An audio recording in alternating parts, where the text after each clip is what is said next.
Dad declared. "We must discuss your failing business." Mom sorrowfully agreed.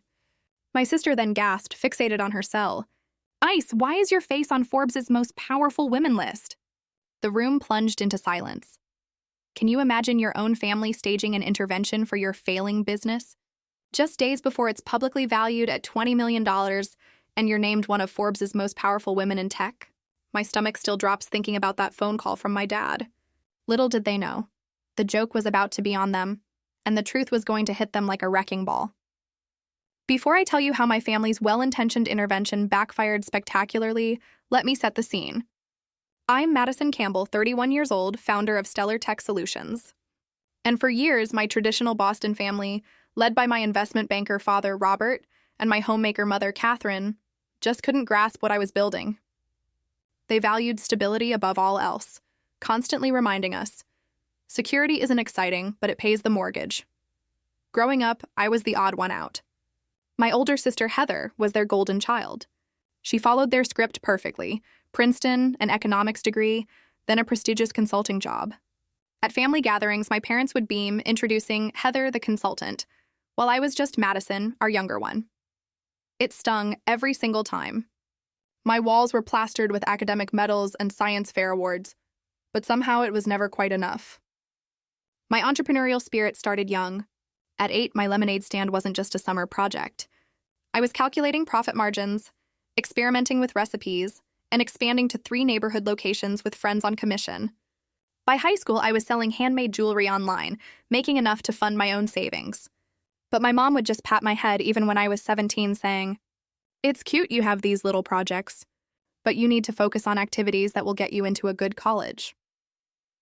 When I announced I wanted to study business, my dad scoffed. "Business isn't a real major, Madison. Law or medicine, those are careers with a future." Despite their Ivy League dreams for me, I chose Boston University's business program. The day my acceptance letter arrived, my mom cried. Not tears of joy, but disappointment. "Boston University is fine," she said, with an emphasis that clearly meant it wasn't. "But I just don't understand why you wouldn't try harder for Harvard or Yale." College became my first taste of real freedom. I absolutely thrived. While other students partied, I was devouring everything from accounting to marketing psychology, founding the campus tech startup club, and organizing speaker events. My professor, James Lambert, became my first true mentor, the first adult who didn't treat my ambitions like some passing phase. During my junior year, I landed an internship at a struggling software company called Techno. Within weeks, I identified critical flaws in their model and strategy. My comprehensive analysis impressed the CEO enough to implement my recommendations. 3 months later, the company's revenue jumped 30%. I graduated with honors, armed with prestigious corporate job offers.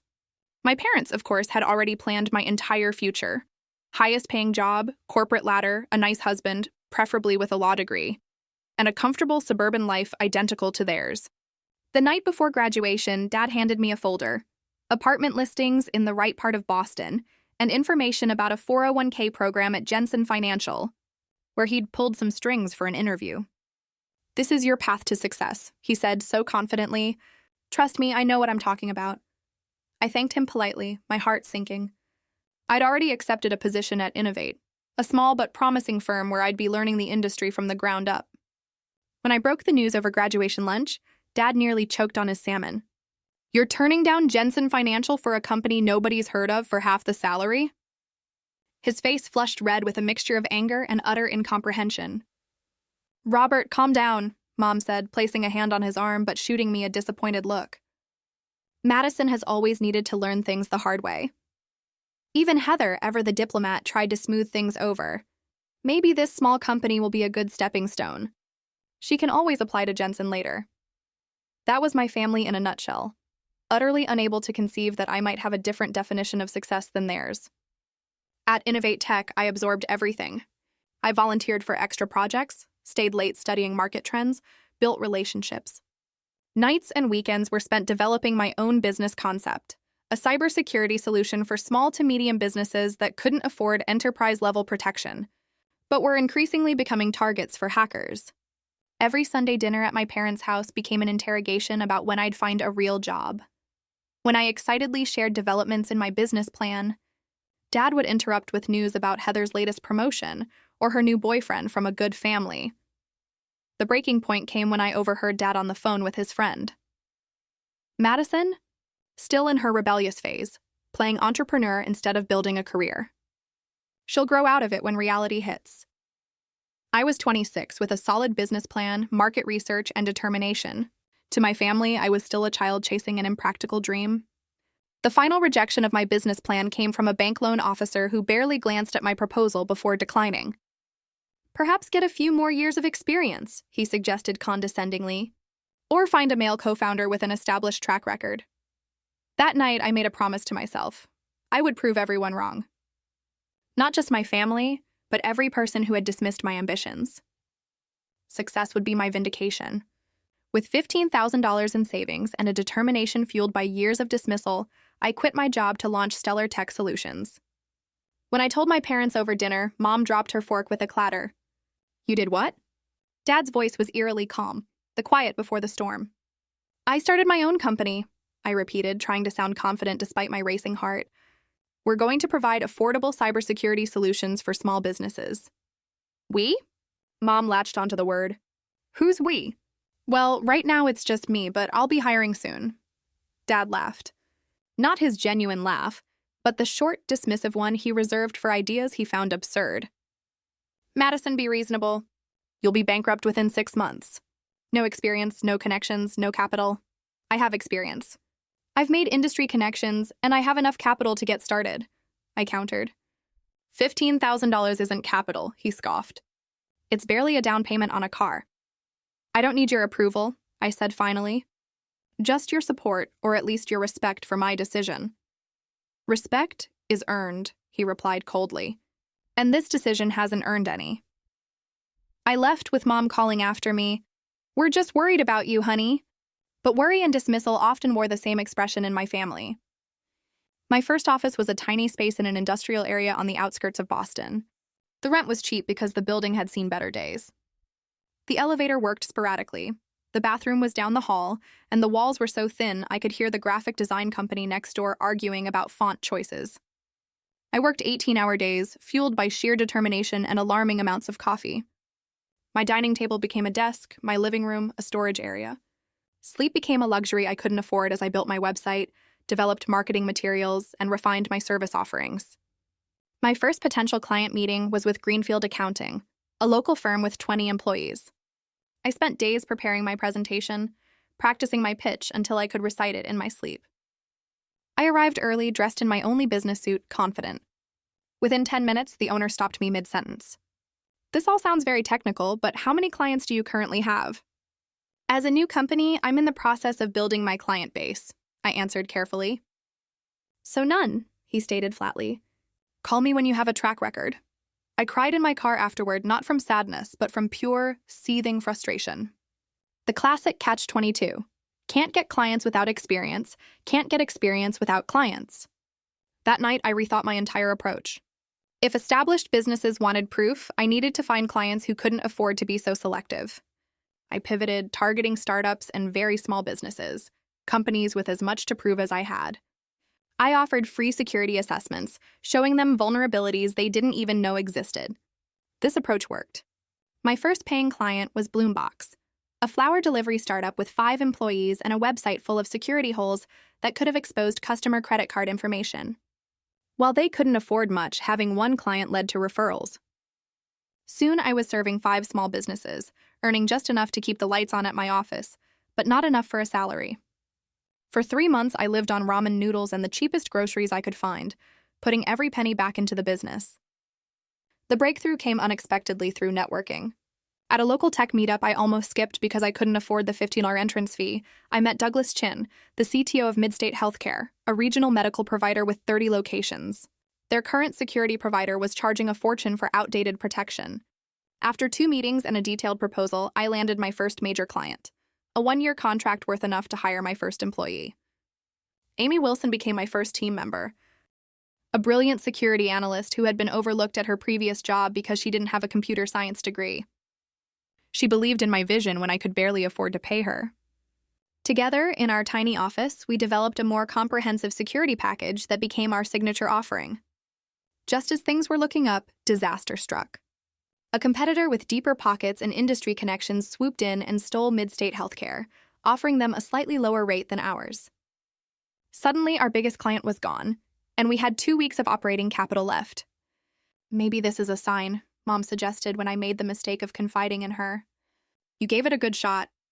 There's no shame in admitting it didn't work out. But instead of giving up, I leveraged the crisis into innovation.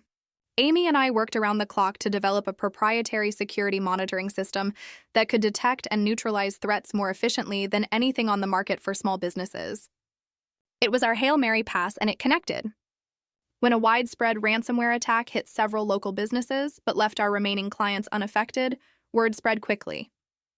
Our phones started ringing off the hook. The Boston Business Journal ran a small feature on our preventative system. Within a month, we had signed 15 new clients and hired 2 more security specialists. 6 months later, we celebrated our first profitable quarter. I bought a bottle of champagne and 3 plastic cups, toasting with Amy and our new team members in our still cramped office with the flickering fluorescent lights. When I called my parents to share the news, Mom said, "That's nice, dear," before immediately asking if I'd met any interesting men lately. Dad's response was equally dismissive.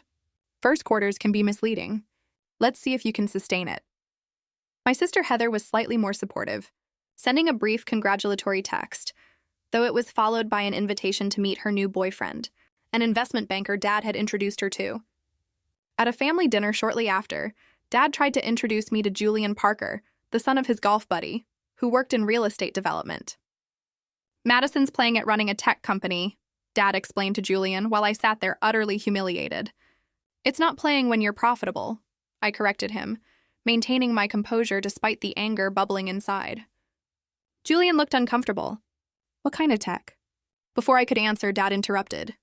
"Nothing you would understand. Very niche." I excused myself early that night, driving home with tears of frustration blurring my vision. Why couldn't they see what I was building?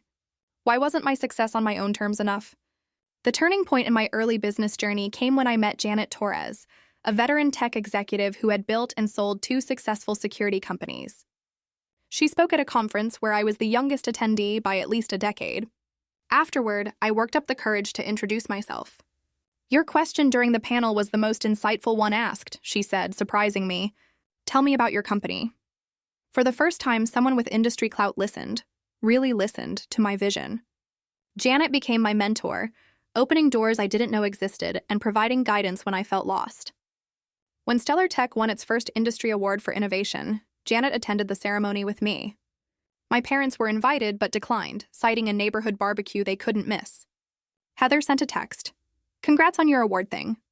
Standing on that small stage, accepting my first professional recognition without a single family member in attendance, I realized I was building 2 things: a company and the emotional resilience to succeed without the validation I'd always craved. 3 years into running Stellar Tech Solutions, we had grown to 25 employees. Our proprietary security monitoring system had evolved into a comprehensive platform that was disrupting the industry. We had moved from the tiny industrial office to a proper space in downtown Boston, with windows that actually opened and chairs that didn't squeak. Our Series A funding round had been nerve-wracking but successful. $2 million from investors who believed in our vision and growth potential. Janet had made introductions to key venture capitalists, and our numbers spoke for themselves. Our client retention rate stood at 96%, unheard of in an industry where companies regularly switched providers looking for better deals. My personal life, however, remained complicated. Despite objectively impressive accomplishments, my family still treated my company as a quirky hobby that had somehow lasted longer than expected.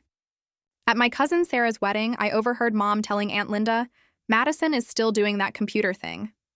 We're worried about her future, you know. No benefits. No retirement plan." I wanted to interrupt and explain that I provided comprehensive benefits for all my employees, including myself, and that our company retirement plan was more generous than most corporate offerings. But I stayed silent, knowing from experience that facts didn't change perceptions in my family. Dad had developed a new habit of sending me articles about the tech bubble and stories of failed startups. Each email came with variations of the same message: something to consider before it's too late. The Thanksgiving dinner disaster occurred shortly after we secured a contract with a regional bank, beating out competitors 3 times our size. I arrived at my parents' house buoyed by this success, finally feeling like I had something that would impress even my father. As we passed the mashed potatoes, Dad asked Heather about her recent promotion to senior consultant. She launched into a detailed explanation of her new responsibilities, the size of her team, and her company's expansion plans. My parents listened attentively, asking follow-up questions and beaming with pride.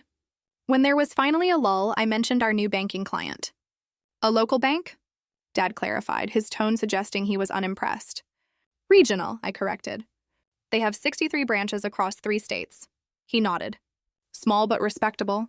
Of course, in banking, the real security challenges are at the national level. Actually, I began, prepared to explain how regional banks often faced more sophisticated attacks because criminals assumed their security would be weaker. But Dad had already turned to my sister's fiancé, Brad. Brad, didn't your firm just land Northeastern National Bank as a client? And just like that, my achievement was diminished and the conversation redirected. Later, helping Mom with dishes, I heard her on the phone with my grandmother. No, Madison still hasn't found a nice young man. Too busy with work, I suppose. Yes, she's still doing that startup thing. No, I don't really understand it either. Heather's engagement to Brad, an investment banker who had my father's unqualified approval, added another layer of complexity. Brad had an MBA from Wharton and the kind of confidence that came from never having his abilities questioned. He had taken to offering me unsolicited business advice whenever we met. You know, Madison, with your user base, you should really consider a premium model, he stated authoritatively at Heather's engagement party, despite knowing nothing about cybersecurity or B2B sales models. We've analyzed that approach, I replied evenly. It doesn't work for our market segment or service type. Trust me on this, he winked. I've seen the numbers on these tech plays. You need scale before you need profit. I bit my tongue instead of explaining that we were already profitable and that our growth strategy was based on service quality, not the scale at all costs mentality that had driven so many startups into the ground. What my family didn't know, what I had deliberately kept from them to avoid their dismissal or attempts to help, was that Janet had nominated me for Forbes' Most Powerful Women in Tech list. The nomination alone was an honor I could hardly believe. But I knew better than to share the news. If I didn't make the list, their "I told you so" reactions would be unbearable. And if by some miracle I did make it, I wanted the validation to be complete and irrefutable before revealing it. Meanwhile, Stellar Tech was thriving. We had secured a government contract to protect municipal systems in 3 cities, beating out established competitors through innovative technology and personalized service. Our team was passionate and committed. We had created a company culture that valued both excellence and work-life balance, something I'd rarely seen in the tech world. Despite external success, I still struggled with imposter syndrome. Each achievement came with a voice in my head that sounded suspiciously like my father's. You just got lucky. The next challenge will expose your limitations. The triggering event came when TechForce, a major player in enterprise security, approached us with an acquisition offer. The number was substantial enough that I could have walked away at 31 with financial security for life. After careful consideration and discussions with my leadership team, I declined. We had more to build, more to prove, and I wasn't ready to give up control of my vision. Somehow, Dad found out about the rejected offer. He didn't tell me how he knew, but I suspected he had connections at TechForce or their investment bank. He called me immediately. Madison, tell me you didn't really turn down the TechForce offer, he demanded, his voice tight with controlled anger. I did, I confirmed. It wasn't the right move for our company at this stage. Not the right, he sputtered. Do you have any idea what kind of opportunity you just threw away? This is exactly the kind of reckless decision-making that worries us. Dad, I appreciate your concern, but this is my company and my decision. This isn't just about you, he exclaimed. What about your employees, their job security? What about your future? You could have been set for life? We're doing this my way, I said firmly. A heavy silence fell before he spoke again, his voice unnervingly calm. Your mother and I would like you to come over for dinner this Saturday. Heather and Brad will be there too. We need to have a family discussion about your situation. My situation? I repeated incredulously. Your business situation, he clarified. We're concerned, and as your family, we want to help before things get worse. I agreed to the dinner mostly out of shock. After hanging up, it hit me. They were staging an intervention, as if my successful business were a destructive addiction.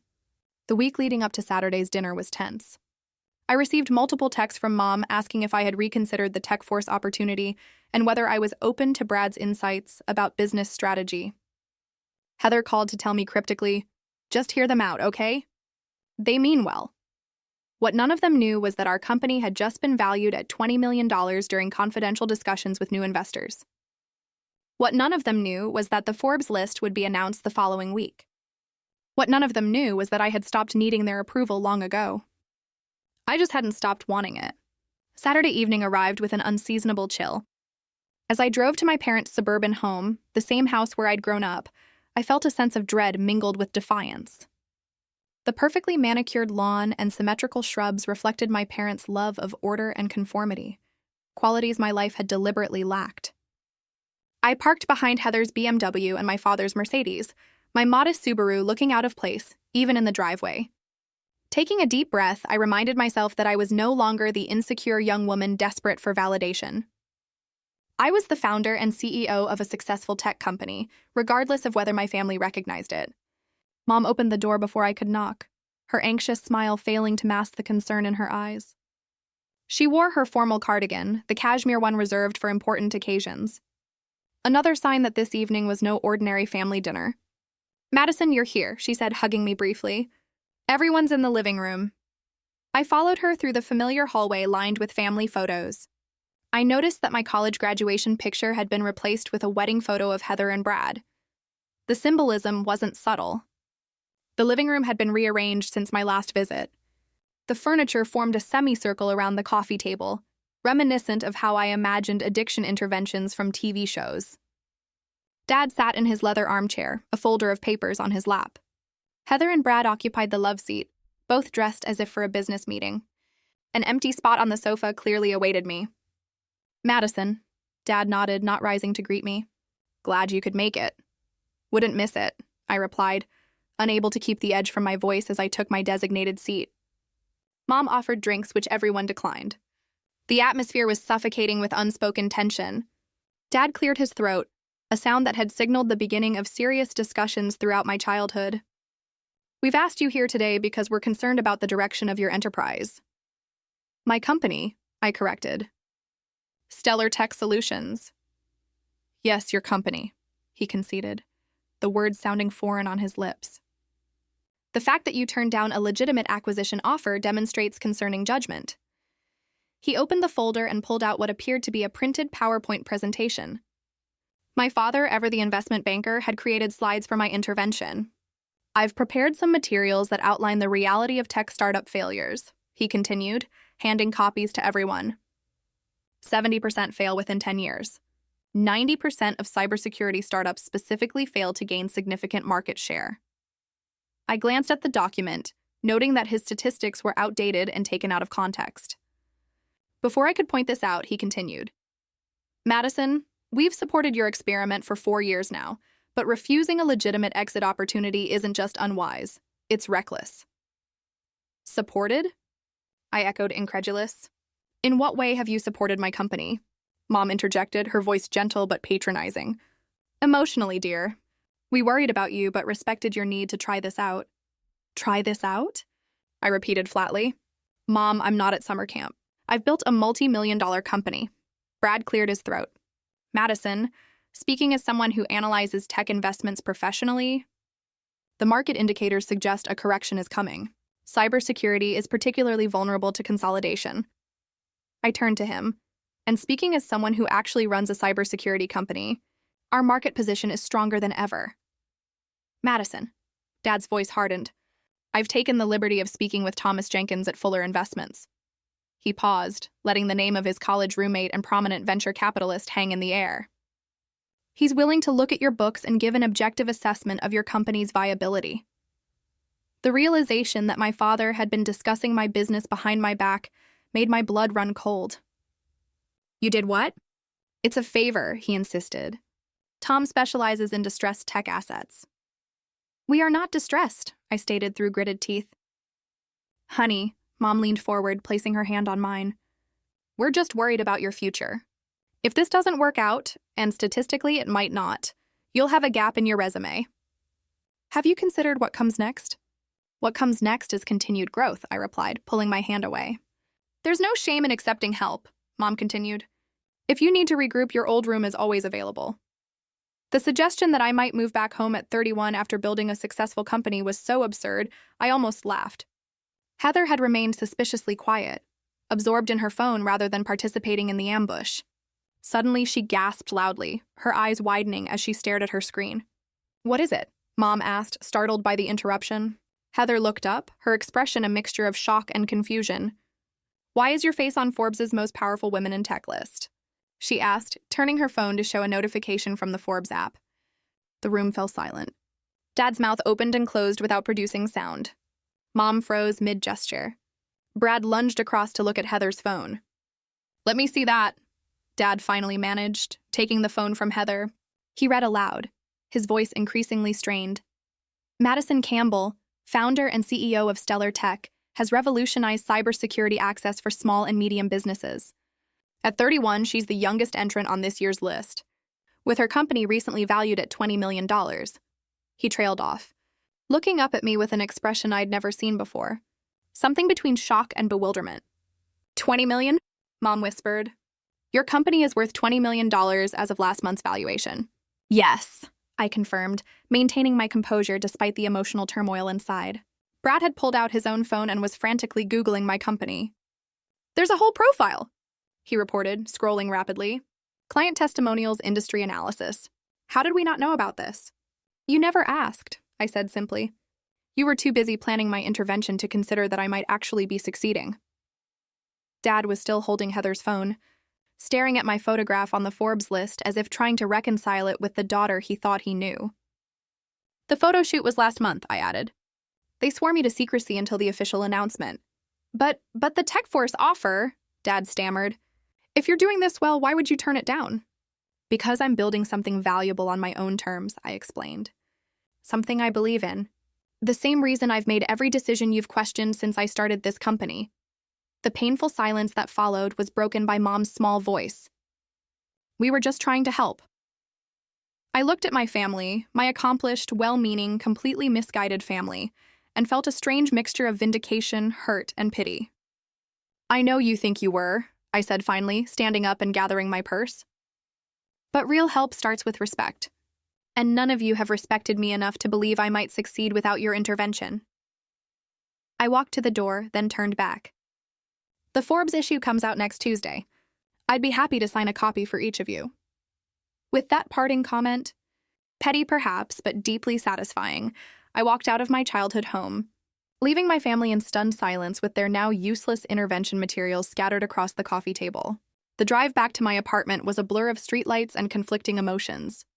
Vindication warred with hurt, triumph with a lingering sense of loss.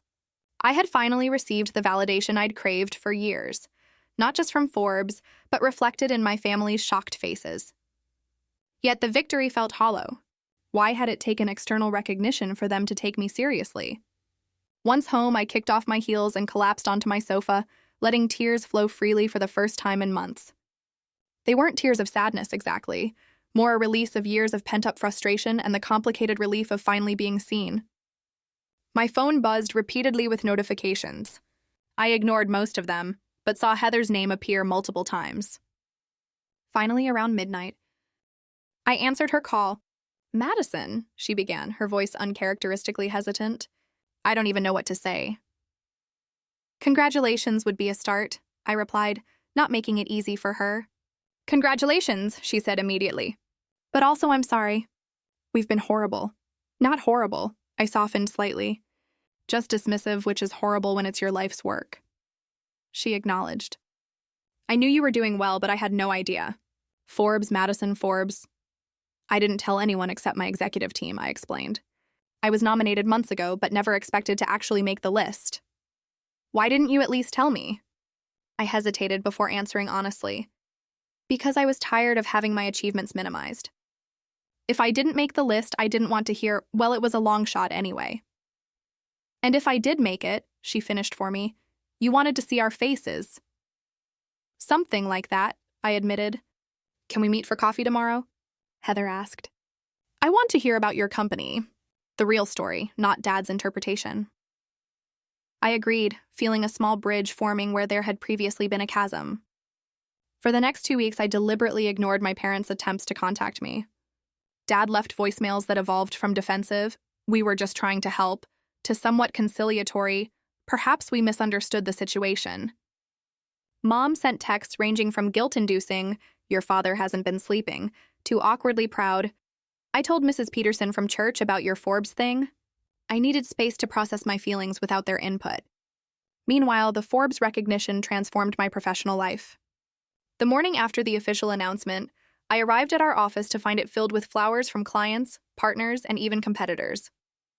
My inbox overflowed with congratulatory messages and partnership inquiries. Janet called first thing. "I told you," she said, satisfaction evident in her voice. "You belong on that list." The Forbes photo shoot had been surreal. Professional makeup, lighting crews, a photographer who had shot celebrities and world leaders. They positioned me in our office surrounded by monitors displaying our security software interface. The stylist had suggested a conservative blazer, but I opted for the bright blue dress that made me feel confident. "This is me," I had insisted, not some corporate version of me. My team's reaction to the recognition meant more than any external validation.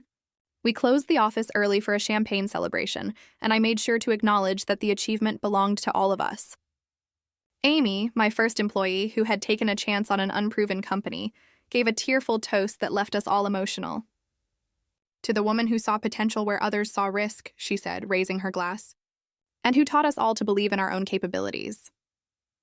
While my professional confidence soared, my personal wound remained raw. I finally agreed to speak with my father after he sent an email with the subject line, "I was wrong." The phone conversation was strained. Dad had never been good at admitting mistakes, and his attempt now was awkward at best. "The Forbes recognition is quite impressive," he began formally, as if discussing a stranger's achievement. "Thank you," I replied, not making it easier for him. "I may have underestimated the viability of your business model," he continued. "You definitely did." A long pause followed before he added, "Your mother and I would like to take you to dinner to celebrate properly." I declined, explaining that I wasn't ready for another family dinner. The hurt was still too fresh. "I need some time, Dad. What happened at that intervention?" "It was the culmination of years of dismissal. That doesn't heal overnight, even with a Forbes feature." He seemed genuinely surprised by this response, as if the external validation should have erased all previous wounds. This reaction only confirmed that he still didn't understand. Coffee with Heather proved more productive. Meeting at a cafe halfway between our offices, she arrived with a printed copy of my Forbes profile, asking me to sign it, half joking, but also sincere. "I've been thinking about everything," she said after we ordered. "How different our paths have been. How differently Mom and Dad treated us." "You followed their script," I pointed out. "I rejected it." "I know," she nodded. "But I never stood up for you. I bought into their narrative that you were being reckless when you were actually being brave." This admission from my always perfect sister meant more than I expected. We spent 2 hours talking, really talking about our childhood, our different approaches to life, and how our parents' expectations had shaped us both, just in different ways. "Brad was insufferable after your intervention exit," she confided with a small smile. "He keeps saying he knew you were undervalued in the market, but no one would listen." We both laughed, the tension between us easing for perhaps the first time in our adult lives. During this period of family recalibration, I also started working with Dr. Melissa Chin, a therapist specializing in high-achieving women from traditional families. Our sessions helped me understand that my drive for success was partially fueled by a desire for parental approval I might never fully receive. "Your parents' inability to validate your choices reflects their limitations, not yours," Dr. Chin pointed out. "The question is, can you accept their limitations while still maintaining a relationship?" This question haunted me as I prepared for my first public speaking engagement following the Forbes recognition, a keynote address at the Northeast Technology Summit. The irony wasn't lost on me that I'd become an overnight success after years of methodical work. Standing backstage before my presentation, I was surprised to receive a text from Dad. "Your mother and I are in the audience. Regardless of what happens next, we're proud of you." I scanned the crowd as I took the stage and spotted them in the middle section. Mom nervously clutching her purse, Dad sitting ramrod straight in his suit. They had come without telling me, a small gesture that spoke volumes about their efforts to understand my world. The speech was a success, garnering a standing ovation and numerous requests for meetings afterward. When I finally made my way to my parents, Mom hugged me tightly. "I didn't understand half of what you said," she admitted. "But everyone was so impressed." Dad extended his hand formally, then seemed to think better of it and pulled me into an awkward hug. "That was eye-opening," he said, genuine respect in his voice for perhaps the first time. It wasn't forgiveness exactly, but it was a beginning, a recognition that we might build something new from the rubble of old expectations. The day the Forbes issue hit newsstands, our office received a delivery, a framed copy of the magazine cover sent by Janet with a note that read simply, "First of many, never doubt yourself again." I hung it in our reception area, not as a boast, but as a reminder to every employee that their work was being recognized at the highest levels. Media attention followed quickly. Local business publications requested interviews. Industry blogs analyzed our business model. The Boston Business Journal ran a feature titled Hometown Disruptor, complete with childhood photos my mother had enthusiastically provided without my knowledge. "You always looked so serious in your school pictures," the journalist commented during our interview. "Like you were already planning world domination." "Not domination," I corrected. "Transformation." The increased visibility brought new opportunities and challenges. Investors who had previously ignored my emails now sought meetings. Potential clients reached out directly. Competitors suddenly suggested exploratory partnership discussions. My calendar filled with appointments that would have been impossible to secure months earlier. We leveraged the momentum to expand internationally, establishing our first overseas office in London to serve European clients. The Series B funding round exceeded expectations, securing $50 million at a valuation that made the previously impressive $20 million seem modest. Through it all, I remained focused on our core mission, making enterprise-level cybersecurity accessible to businesses of all sizes. When a prominent venture capitalist suggested pivoting to focus exclusively on larger, more profitable clients, I declined. "The small businesses are why we exist," I explained. "They're not a stepping stone. They're our purpose." My new executive team, now including a CFO, CTO, and COO, supported this vision, even when it meant slower growth than some investors preferred. We relocated to a headquarters that accommodated our 100-plus employees while maintaining the collaborative culture we'd established when there were just 5 of us. At home, my parents had transformed the Forbes magazine into something of a family relic. Mom mentioned during a phone call that Dad had purchased 5 copies, keeping one in his office and proudly showing it to colleagues and clients. "Your father tells everyone his daughter is in Forbes," she reported with a mixture of pride and bewilderment. "Even the checkout clerk at Whole Foods knows about it now." The family dinner scene shifted dramatically. At Thanksgiving, 6 months after the intervention turned revelation, the dynamic was noticeably different. Dad asked detailed questions about our European expansion. Mom mentioned a cybersecurity segment she'd seen on the morning news, wondering if it affected our business. Most surprisingly, Heather announced she was leaving her consulting position to join a tech startup. "I've been watching how fulfilling Madison's work is," she explained, while Dad looked momentarily alarmed before carefully composing his features. "That sounds interesting," he managed, glancing at me. "I'm sure Madison can offer some guidance about the startup world." This small acknowledgement of my expertise represented massive growth from the man who had once dismissed my business as playing entrepreneur. The most significant family development came when Heather approached me with an unexpected proposal. After several months at her tech startup, she had discovered a passion for operations and organizational efficiency. "I've been thinking," she said during one of our now regular sister lunches, "Stellar Tech is growing so quickly. Have you considered bringing on a dedicated COO?" I studied her face, understanding the unasked question. "Are you suggesting yourself?" She nodded nervously. "I know it sounds crazy. We've always been on such different paths. And I'm not pretending to have your technical knowledge, but operations, scaling, organizational development, that's what I've been trained to do." The idea of working with my sister, the same sister who had sat silently through my family intervention less than a year ago, seemed fraught with potential complications. Yet something about it felt right. A chance to rebuild our relationship on new equal footing. After thorough interviews with my executive team and board, I insisted on no special treatment. Heather joined Stellar Tech as Chief Operating Officer. Her corporate background complemented my entrepreneurial approach, creating a balance that benefited the company. Working together revealed dimensions of Heather I'd never appreciated: Her meticulous attention to detail, her talent for diplomatic problem-solving, her genuine respect for the company I'd built. In turn, she saw my creative vision and strategic thinking in action daily. I had no idea, she confessed after her first month, the complexity of what you've been managing all these years. I'm kind of in awe. My relationship with my parents evolved more gradually.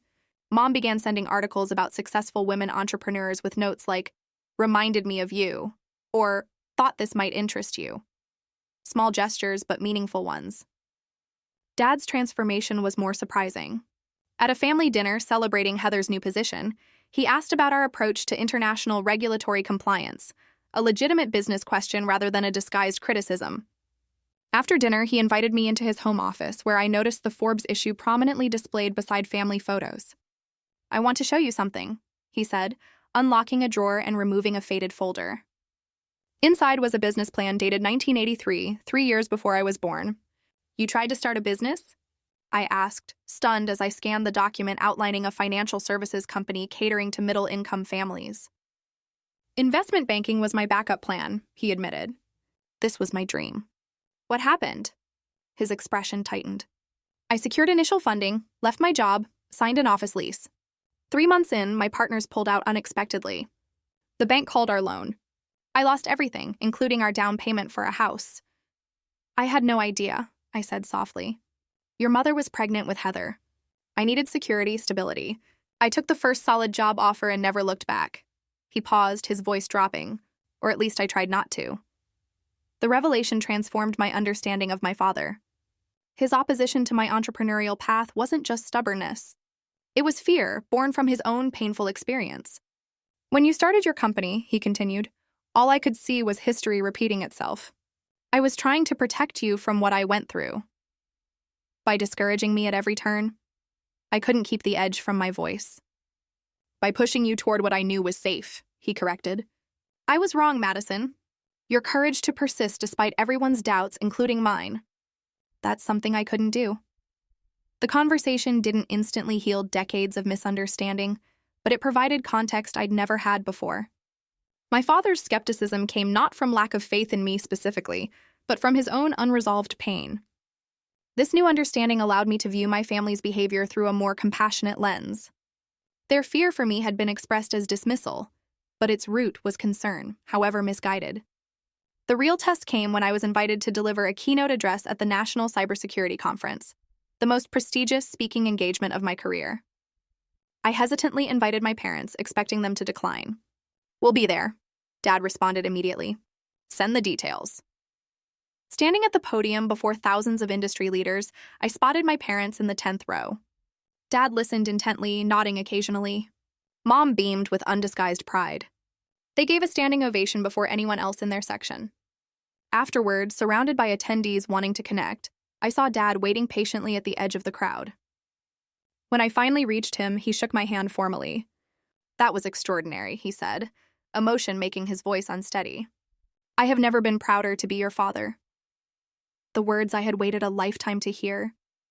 Later that evening, Mom asked questions about my presentation, genuine questions that showed she had been listening and trying to understand. She still didn't grasp the technical details, but her effort to engage with my world represented tremendous growth. "I'm sorry we didn't see it sooner," she said quietly as we parted. "The remarkable woman you've become." As my company continued to thrive, I found myself increasingly comfortable with who I was, professionally and personally. The desperate need for family validation had diminished as I built confidence in my own judgment and surrounded myself with people who recognized my value without requiring external proof. The most unexpected development came during a routine check-in with Janet, who had become not just a mentor but a friend. "Have you considered mentoring young entrepreneurs yourself?" she asked, particularly young women facing the same barriers you did. The suggestion resonated deeply. I established a mentorship program at Stellar Tech, providing guidance and small seed investments to women launching tech businesses. Many of them shared stories of family skepticism painfully similar to my own. "My father thinks tech is for guys," one young founder told me. "He keeps asking when I'm going to get a real job." "Bring him to my office sometime," I offered with a smile. "I know exactly how that feels." Personal growth paralleled professional success in unexpected ways. I began dating Eric, a children's book author who found my business accomplishments fascinating rather than intimidating. His creative perspective balanced my analytical nature, and his supportive attitude toward my career was refreshingly uncomplicated. "Your ambition is one of your most attractive qualities," he told me after witnessing a tense negotiation I handled. "It's not something to apologize for or hide." This simple affirmation highlighted how accustomed I'd become to defending my professional passion, even in personal relationships. The family dynamics continued evolving. Dad asked for my input on his investment portfolio, a small request that represented enormous respect coming from him. Mom stopped asking when I would settle down and instead inquired about business developments with genuine interest. Working with Heather strengthened our relationship beyond anything I could have imagined. The competitive tension that had defined our childhood transformed into collaborative respect. We balanced each other's strengths and weaknesses, creating a partnership that benefited both us and the company. "We wasted so many years seeing each other as rivals," she reflected during a late-night strategy session, "when we actually make a pretty great team." The journey from the family intervention to industry recognition had been painful but transformative, not just for my career, but for my understanding of myself and my family. Success hadn't healed the wounds of years of dismissal. Only honest communication and mutual respect could do that. But success had given me the confidence to establish boundaries and expectations for how I deserved to be treated. 1 year after the Forbes recognition, Dad called with an unexpected question. "I'm mentoring a young analyst who's considering leaving to start his own firm. Would you be willing to speak with him? Your perspective would be valuable." My father was asking for my business advice, a request that would have been unimaginable 2 years earlier. "I'd be happy to," I replied, recognizing the significance of the moment. "Thank you," he said, then added quietly, "It seems I still have things to learn about business after all." It wasn't an explicit apology for years of dismissal, but from my father it was an extraordinary acknowledgement. Sometimes growth comes not in grand gestures, but in small moments of humility that would once have been impossible.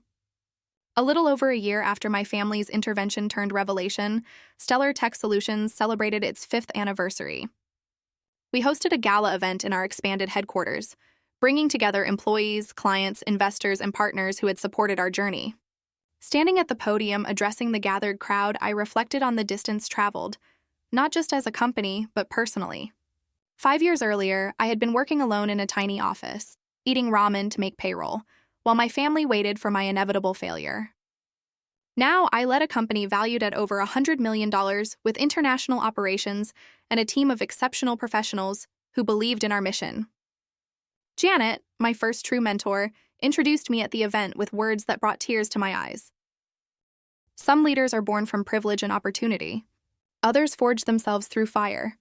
Madison Campbell built this company despite obstacles that would have deterred most people, proving that sometimes the most powerful fuel for success is having something to prove." I scanned the audience as I began my speech, finding my parents seated at a table near the front. Mom wore a new dress for the occasion, looking both proud and slightly overwhelmed by the sophisticated gathering. Dad sat with uncharacteristically relaxed posture, nodding encouragingly as our eyes met. The healing journey from pain to acceptance had been neither quick nor linear. For months after the Forbes revelation, I had clung to my hurt, using it as a shield against further disappointment. The vindication of public recognition had initially hardened rather than healed the wound of years of dismissal. The profound lesson emerged gradually. External validation, even from Forbes magazine, couldn't heal what needed internal resolution. Success had changed how others saw me, but the deeper transformation came from changing how I saw myself and my relationship with my family. The greatest challenge in building this company wasn't securing funding or developing technology, I told the anniversary gathering. It was learning to believe in my vision when few others did. To trust my judgment when conventional wisdom pointed elsewhere. To define success on my own terms. I had spent years seeking my parents' approval, measuring my worth through their recognition. The painful irony was that only when I stopped needing their validation did our relationship begin to heal. Dad had taken a significant step by asking for my business advice for his mentee. Even more meaningful was finding the Forbes issue prominently displayed in their living room when I visited, not hidden away as an anomaly, but celebrated as part of who I was.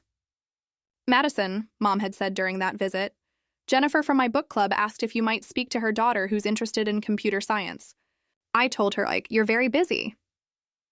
The new family dynamic wasn't perfect. Dad occasionally slipped into his old habit of offering unsolicited advice before catching himself. Mom still worried about my work-life balance more than she would have for a son. But there was a foundation of mutual respect that had previously been absent. My sister Heather had perhaps undergone the most dramatic transformation. As our company's COO, she had embraced the startup world she'd once viewed with skepticism, thriving in an environment free from our parents' expectations. Our working relationship had deepened our personal bond, replacing decades of comparison and competition with collaboration and appreciation for our different strengths. The family dinner scene from the intervention still plays in my mind sometimes, Heather confessed during a rare quiet moment in our hectic schedule. The shock on Dad's face when he saw the Forbes notification. I'd never seen him speechless before. It shouldn't have taken Forbes to make him believe in me, I noted, the old hurt briefly resurfacing. No, she agreed. But maybe he needed that shock to recognize his own blind spot. The company continued to expand, but I had learned to balance ambition with personal well-being. The workaholic who had once slept on an office couch now maintained boundaries between professional achievement and personal fulfillment. My relationship with Eric progressed naturally, free from the family pressure that had complicated previous romances. The mentorship program for female entrepreneurs became one of my most rewarding initiatives. Creating opportunities for young women facing the skepticism I had encountered gave purpose beyond profit to our success. We established a scholarship fund for business students from unsupportive backgrounds, offering not just financial assistance, but a community that believed in their potential. At a recent family dinner, now a monthly tradition rather than an occasion for dread, I watched my parents interact with Eric, discussing his latest children's book with genuine interest. Dad asked thoughtful questions about the publishing industry without offering corrective advice. Mom refrained from her usual hints about wedding plans. After dinner, Dad pulled me aside. I found this while cleaning out some old files, he said, handing me a yellowed newspaper clipping from my high school years, featuring my regional win for a business plan competition. I saved it back then, but never told you. Perhaps part of me always knew you had something special, even when I was too afraid to acknowledge it. This small confession encapsulated our journey. The long road from dismissal to recognition, from hurt to healing. Success hadn't changed who I was. It had revealed who I had been all along, to myself and eventually to my family. As I conclude this story, I'm reminded that true success isn't measured by valuations or magazine covers.